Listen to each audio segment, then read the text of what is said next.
Friends, Ram Ram, जय श्री कृष्ण। आप सब कैसे हो? आशा करती हूँ आप सब बहुत बहुत अच्छे होंगे और मैं भी ठीक हूँ, जैसे कि आप देख ही रहे हो फ्रेंड्स।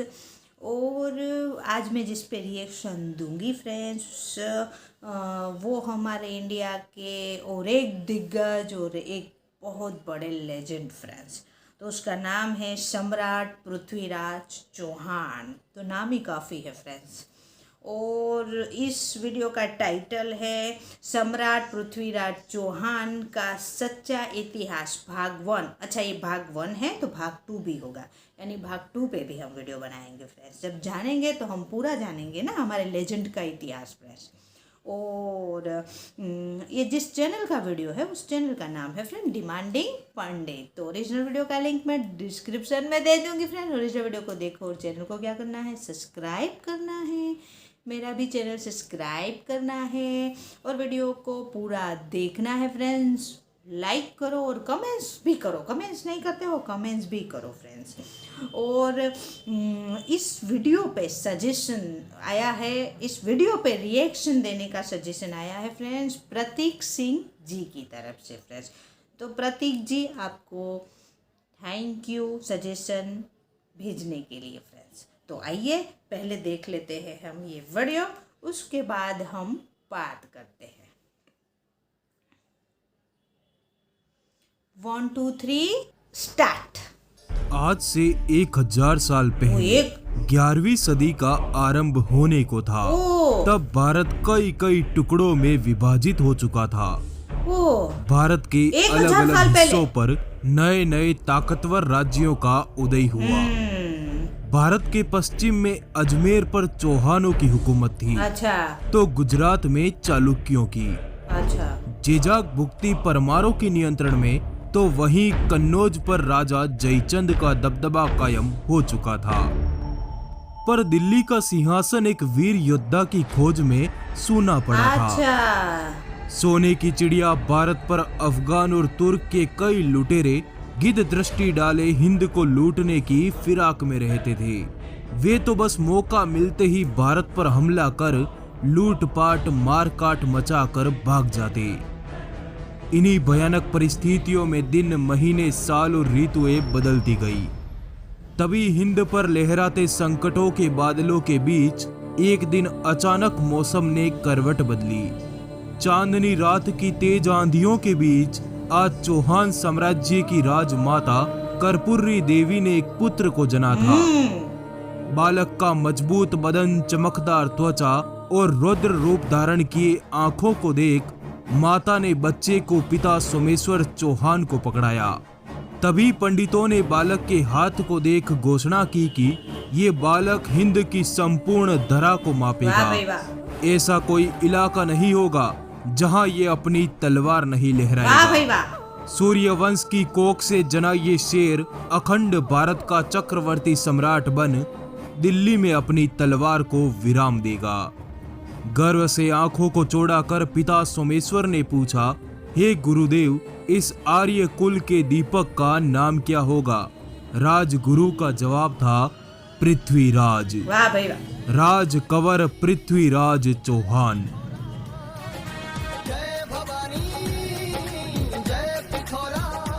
माता कर्पूरी देवी शिव भक्त थी। उन्होंने बचपन से ही बालक पृथ्वीराज को वेद, पुराण, दया और दान की शिक्षा दी। साथ ही माता पृथ्वी को बताती कि किस तरह चौहानों के ताज उनके परदादा अर्नो राज ने तुर्की के 1000 आक्रमणकारियों को अकेले मार गिराया। किस तरह उनके दादा विग्रह राज ने अपनी गरजती तलवारों के साथ अफगानियों को पराजित कर अफगान से दिल्ली तक की भूमि को जीत लिया था। चौहान वंश के इस अतीत को सुनते हुए पृथ्वीराज बड़े होने लगे। बालक पृथ्वीराज को गुरुकुल से तीर, तलवार, भाला और शब्दभेदी बाण विद्या का महारथी बनाया गया। पृथ्वीराज बचपन से ही बड़े दिलेर और ताकतवर थे। एक रात्रि पृथ्वीराज अपने गुरुकुल से लौटे तो अपने साथ शेर की कटी हुई मुंडी लेकर लौटे। आज उन्होंने बिना किसी हथियार के एक शेर का जबड़ा फाड़ डाला था। बड़े होते पृथ्वीराज की ताकत भी बढ़ती गई। ताकत इतनी कि पृथ्वीराज के एक ही मुक्के से मदमस्त हाथी भी तिलमिला उठता। मजबूत विराट शरीर की नसें फटने को होती थी। अपने नन्हे पुत्र के इन गुणों को देख पिता सोमेश्वर अपनी छाती को चौड़ा कर करके मूंछों को ताव देते। पर साल 1177 आते आते राजा सोमेश्वर का निधन हो गया। राजा की मृत्यु के पश्चात चौहान साम्राज्य पर शत्रु की निगाहें चढ़ने लगी।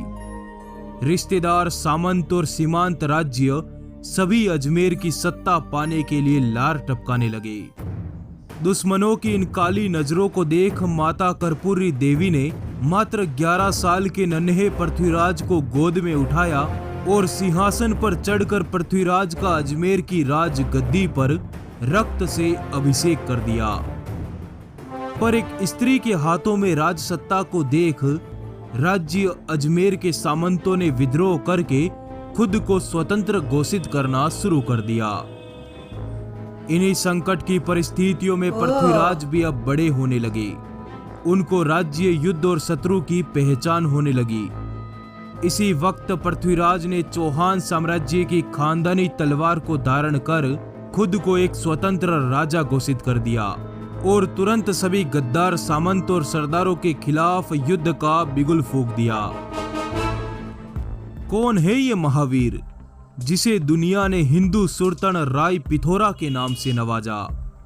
दिल्ली और अजमेर के राज सिंहासन पर बैठने वाले पृथ्वीराज चौहान हिंद के एक महान योद्धा थे, जो अपने करारे वार से सैकड़ों शत्रुओं पर अकेले भारी पड़ते थे। सम्राट पृथ्वीराज दिल्ली के अंतिम हिंदू सम्राट थे, जिनके नाम का खौफ इतना था कि कई राजाओं ने स्वेच्छा से पृथ्वीराज की अधीनता को स्वीकार कर लिया। वो परम स्वाभिमानी शिव भक्त था, जिसके नाम मात्र से ही भारत की सियासतें हिल जाया करती। वो शब्द भेदी बाण विद्या का जानकार था। वो राय पिथौरा था जिसने संपूर्ण उत्तर भारत में अपनी तलवारें लहराई।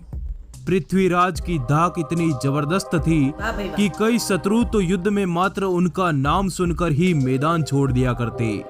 उनके राज्य की सीमाएं संपूर्ण उत्तर भारत के विशाल साम्राज्य पर फैली हुई थी।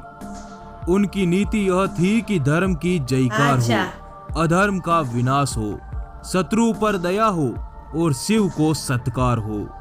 उत्तर के बंडानकों से लेकर मध्य के चंदेलों के संपूर्ण साम्राज्य को ही जड़ से समाप्त कर डाला।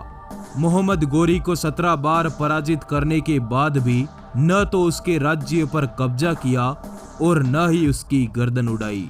जिसकी तीर से कोई घर का भेदी बचा नहीं, जिसकी तलवार ने कभी पराजय का मुंह देखा नहीं। ये गाथा है हिंद के उस महान सम्राट की, जिसकी कीर्ति के आगे संपूर्ण दुनिया नतमस्तक है। ये गाथा है राय पिथौरा सम्राट श्री पृथ्वीराज चौहान की। आइए डिमांडिंग पंडित के साथ देखते हैं हुकुम श्री पृथ्वीराज चौहान के इतिहास से जुड़े उन अनसुलझे पन्नों की पूरी दास्तान।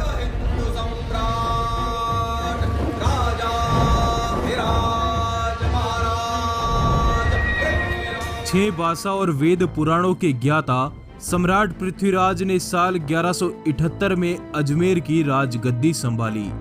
इस समय तक अजमेर राज्य की सीमाएं बहुत छोटी थी और सही सीमाओं पर भी सामंतों और पृथ्वीराज के कुछ रिश्तेदारों ने अधिकार कर रखा था। अपने राज्य को ऐसे बदहाल हालातों में देख पृथ्वीराज ने अपने सभी सरदारों को बुलवाया और उनसे कहा कि सूर्य वंश के शासन तले चौहानी साम्राज्य एक दिन भारत खंड पर छाएगा। जल्द ही अजमेर की सीमाएं सिंधु को पार कर गंगा की घाटियों तक फैलेगी। मेरे वीरों, पृथ्वी दिग्विजय नीति के तहत हमारी तलवारें शत्रुओं के विनाश पर उतरेगी।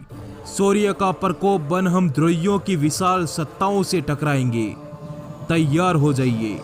अपने दमदार राजा की गरजती आवाजों को सुन समस्त दरबार जय जय पृथ्वीराज के नारों से गूंज उठा। इसी के साथ पृथ्वीराज ने अपनी सेनाओं को तैयार किया और निकल पड़े सीमांत प्रदेशों को जीतने। अजमेर के आस पड़ोस के राज्यों पर पृथ्वीराज ने भयानक आक्रमण शुरू कर दिए। ये सब राज्य उन सामंतों के थे जिन्होंने राजमाता का अपमान कर चौहानों से गद्दारी की थी। पृथ्वीराज सीमांत प्रदेशों पर प्रचंड आंधी के समान टूट पड़े। अपनी आजादी के लिए पृथ्वीराज के कदमों में पड़े इन सामंतों को बंदी बनाकर राजधानी अजमेर में लाकर कैद कर दिया गया। इस विजयश्री के बाद सीमांत प्रदेशों तक पृथ्वीराज का दबदबा कायम हो चुका था। अब बारी थी गर्भवेदियों की। माता कर्पूरी देवी के शासन के दौरान पृथ्वीराज के चचेरे भाई नागार्जुन ने अपने ही साम्राज्य से बगावत कर गुरुग्राम के किले पर अधिकार कर लिया। पृथ्वीराज चौहान ने एक विशाल मजबूत गरजती सेना जिसमें ऊंट, घोड़े और हजारों तलवारबाज थे के साथ गुरुग्राम के किले पर चढ़ाई कर दी।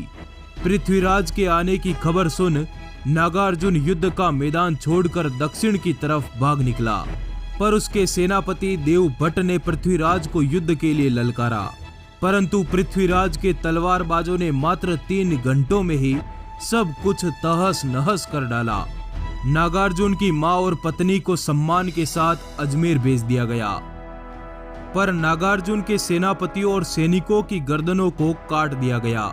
80 द्रोहियों की गर्दनों को काटकर उनकी बंदरवार बनवाकर अजमेर किले के मुख्य द्वार पर लटका दी गई। इस जीत के बाद गुड़गांव सहित अनेकों गांवों पर पृथ्वीराज ने अपना अधिकार कायम कर अपने सरदारों को वहां तैनात कर दिया और स्वयं राजधानी अजमेर की तरफ चल दिए। पृथ्वीराज के इन जबरदस्त हमलों से दुश्मनों के दिलों में उनकी धाक बनने लगी। अपने विशाल लश्कर के साथ पृथ्वीराज जब अजमेर लौटे तो सामने माता कर्पूरी देवी खड़ी थी, जिनके हाथ में एक पत्र था। पृथ्वीराज को अपने नाना अनंगपाल सिंह तोमर का बुलावा आया था। आज नाना ने दिल्ली को अपने दोहित्र के नाम कर दिया था। सोने के थाल में सजकर दिल्ली का ताज आज अपने सम्राट के मस्तक का मान बढ़ाने अजमेर आया था। पर पृथ्वीराज को तो अजमेर अधिक प्रिय था। उन्होंने कहा, मैं जीत कर ही दिल्ली में प्रवेश करूंगा, परंतु माता की खुशी के लिए पृथ्वीराज ने हामी भर ही दी। कुछ दिनों के बाद पृथ्वीराज हाथी पर सवार होकर अपने सरदार और सामंतों के साथ दिल्ली पहुंच गए। उस दिन दिल्ली को एक दुल्हन की तरह सजाया गया। संपूर्ण राज्य में मिठाइयां बंटने लगी। विक्रम संवत सन 1168 को गुरुवार के दिन पृथ्वीराज चौहान को दिल्ली की राज गद्दी पर बैठाया गया। काशी के विद्वान पंडितों ने वेद मंत्रों की गर्जना के बीच पृथ्वीराज का राज तिलक किया। साथ ही पृथ्वीराज को राय पिथौरा सम्राट श्री पृथ्वीराज चौहान की उपाधि से नवाजा गया। समस्त दरबार में पृथ्वीराज महान के नारे गूंजने लगे। साल 1180 तक दिल्ली राज्य की स्थितियों को जानकर सम्राट ने अपने अजीज मित्र चंद्र बरदाई को दिल्ली का सरदार नियुक्त कर दिया और सम्राट स्वयं अपने बचपन के मित्र और मेवाड़ के राजा समर सिंह के साथ अजमेर के लिए रवाना हो गए। तो धन्यवाद दोस्तों, यह सम्राट पृथ्वीराज चौहान के संपूर्ण इतिहास का पहला भाग था।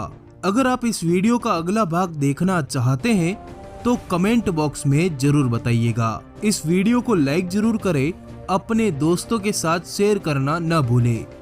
धन्यवाद, जुड़े रहिए।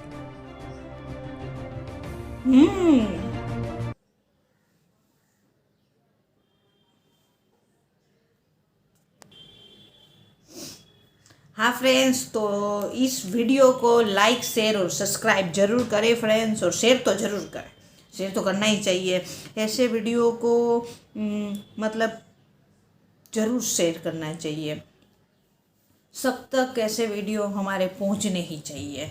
हमारे इस वीरों की जो गाथा है ना, वो सब तक पहुंचने चाहिए, और ख़ास तौर से हम इंडियन, हर एक इंडियन को ये जानना चाहिए हमारी वीरों की ये गौरव गाथा फ्रेंड्स। और मतलब हम लोग एक सही बताऊँ फ्रेंड, हम लोग मतलब रिएक्शन देते हैं, लेकिन हमारी कोई इनके सामने कुछ क्या बोले ना, वो क्या बोला जाता है, कुछ इसके सामने हमारा कुछ कद है जो हम इस पे रिएक्शन दे फ्रेंड्स।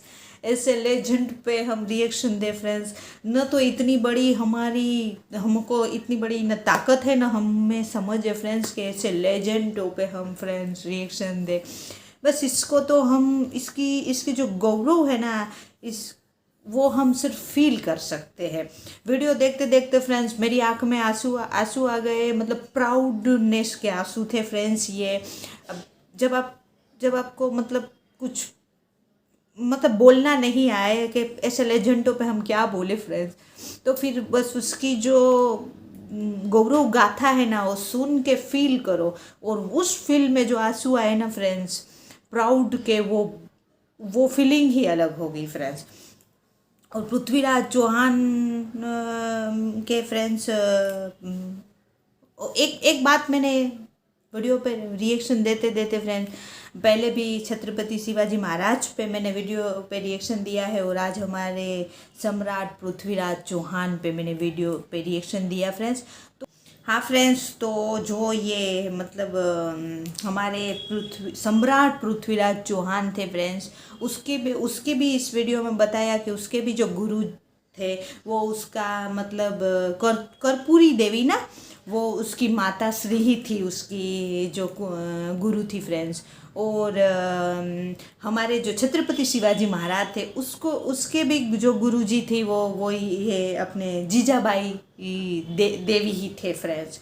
तो अब जिसके गुरुजी फ्रेंड माँ होना, वो तो फिर अपने भारत माँ के लिए मतलब बड़ा नाम होना ही होना है फ्रेंड्स। ऐसे लेजेंड बनने ही बनने हैं जिसके गुरुजी माँ। और उसकी शिक्षा देखिए, वो शास्त्रों में और शस्त्र में दोनों में ही निपुण थे फ्रेंड्स।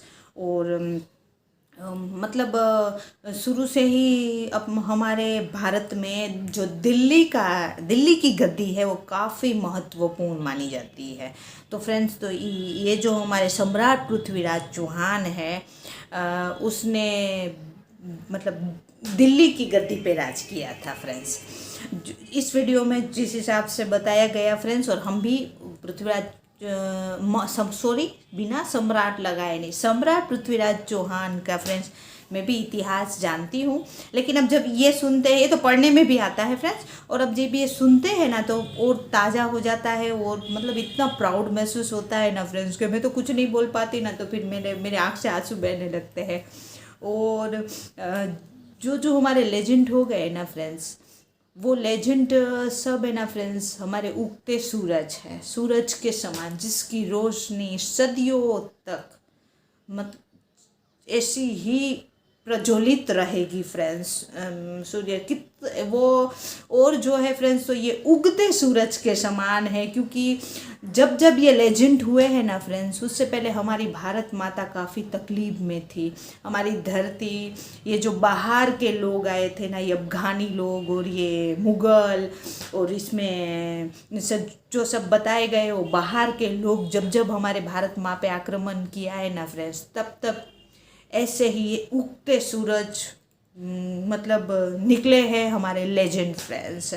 और अंधेरी, जैसे वो बोलते हैं ना, ये दुश्मन लोग जब भी हमारी धरती पे आए हैं, हमारी भारत माता यानी हमारा भारत देश सोने की चिड़िया कहलाता था फ्रेंड्स। तो बोले सोने की चिड़िया, तो फ्रेंड ये जो सब वो लुटेरे ही बोले जाएंगे ना, ये जो लोग आए हैं ना फ्रेंड्स बाहर से, तब फ्रेंड काफ़ी गहरी अंधेरी रात होती है, उसमें से जब सूरज निकलते हैं ना फ्रेंड्स, तो उसके मायने ही अलग होते हैं फ्रेंड्स। तो ये जो हमारे जितने भी लेजेंड है, वो जब हमारा देश तकलीफ़ में आया है फ्रेंड्स, तब ये सब इस सूर्य उदय हुआ है फ्रेंड्स, यानी सब हमारे जो लेजेंड हुए हैं फ्रेंड्स। तो उस लेजेंड को कोटि कोटि नमन फ्रेंड्स। और कर्पूरी देवी और जीजाबाई फ्रेंड्स, वो सब फ्रेंड वो इस दुनिया में मतलब देवी का अवतार है फ्रेंड्स, जिसकी गोद में ऐसे लाल पधारे फ्रेंड्स, और ऐसे लालों को उसने जन्म दिया फ्रेंड्स। तो सबसे पहले तो हम उन माँ को प्रणाम करेंगे। और फिर फ्रेंड, ये वीडियो अभी आधा है, उसके सेकंड पार्ट पे भी मैं जल्दी रिएक्शन दूंगी फ्रेंड। जब सेकंड पार्ट पे दे देंगे ना, तो और रिएक्शन देने में मतलब रिव्यू करने में मज़ा आएगा फ्रेंड्स। तो अब तक पृथ्वीराज चौहान दिल्ली गए हैं इस वीडियो के अनुसार फ्रेंड्स। तो फिर भी हमारे लेजेंड को कोटि कोटि नमन फ्रेंड, और प्रतीक जी को फ्रेंड्स थैंक यू ये सजेशन भेजने के लिए। लेकिन सेकंड पार्ट में जल्दी बनाऊंगी, फिर सेकंड पार्ट बनाऊंगी तब रिएक्शन पूरा होगा फ्रेंड्स। और आपको कोई रिएक्शन करवाना है तो कमेंट्स कर सकते हो फ्रेंड्स। और अब मिलते हैं इसके नेक्स्ट पार्ट में। बाय बाय, जय हिंद, वंदे मातरम, बाय बाय।